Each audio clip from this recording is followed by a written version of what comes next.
I'm on a slide now to give you a quick 5-minute update, state of LOA. We did some elections. We offset elections. I did a bylaws change about a year ago.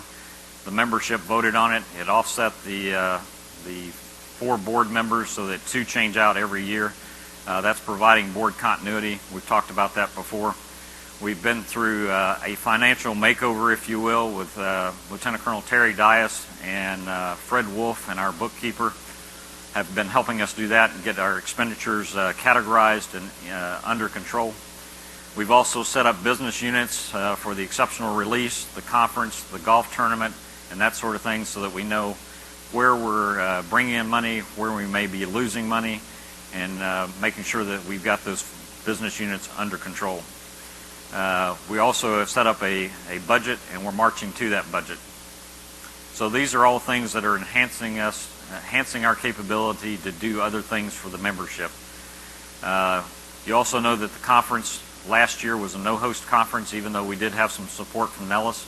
Again, this year is a no-host conference, although Eglin has graciously helped us on a couple of things as well. But this seems to be working for us. It's saved some manpower. You know, we used to put a lot of burden on the local chapters to try to put on a conference, and that just became a little bit too much for the Air Force, and we didn't need to do that.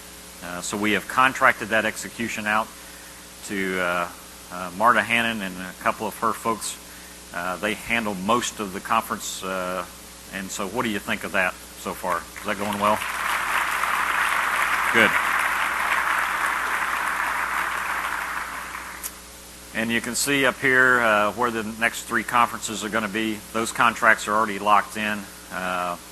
You may not realize it, but putting on a conference like this is about a $1.2 million operation. So this is business, and this is logistics. So there's a lot going on. Next slide.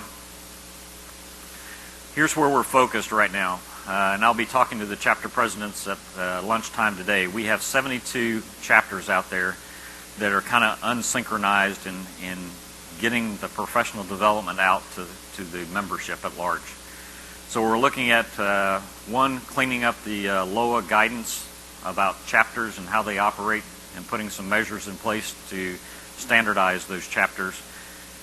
Some monthly templates of, across the chapters, we'd like you to talk about these particular subjects in this month. And so that we're talking a common issue across LOA during that time frame. We also want to provide to the chapters more of a how-to book. There's a guidance book that Lieutenant Colonel Jeff King put together, a great document, but we want to build on that now. And we also want to increase the lines of communication between chapters, because there are good ideas going on at one chapter that are not necessarily getting cross-told to others.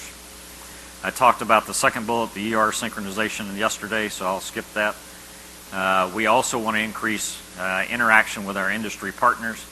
They're an integral part of that, of making the Logistics Association conference happen. And we want to do that through a job fair. We thought we might be able to pull it off this year. Quite frankly, we just had too much on our plate.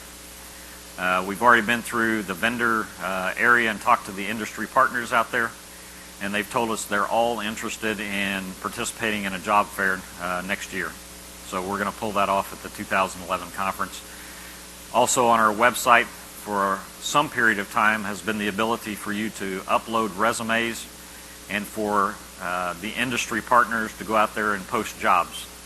And so we'd like to re-energize that and turn that into more of a monster.com site, if you will. Next slide. This conference has been pretty much a transmit-only conference. We're trying to turn it into more of an interactive problem-solving approach. There's something called crowdsourcing that's a common term now in some of these organizations. We have over 3,700 members, and the brain trust in this room we ought to put towards solving logistics problems with our industry partners. And so we're looking to do that in the coming years and add that capability.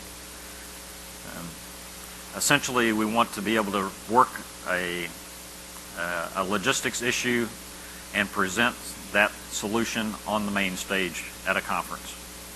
So that's where we're looking to go. And then finally, the national board members, we all have pretty much full-time jobs, 80-hour-a-week plus jobs like many of you. We volunteer. We're a dedicated group that really give it our all to make this happen. And you can see the quality of the conference that we're able to pull off with a lot of volunteers. It's a big team approach. But we think in some cases that our volunteer status, even though we're highly dedicated to the organization, is in some way constraining our growth. And we're going to look at, because we cleaned up our financials now, we're looking at how do we possibly afford some part-time positions or even a full-time position to help us execute the daily mission of LOA. So that's just a peek under the tent of what we're thinking about.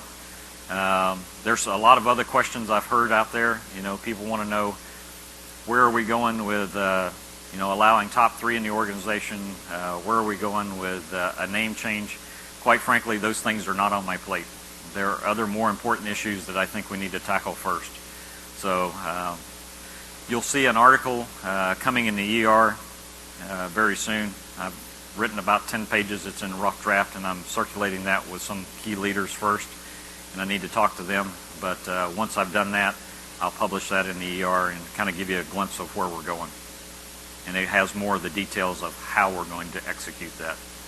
So with that, I want to get started on the main stage this morning with Mr. Dunn. And what is this all about?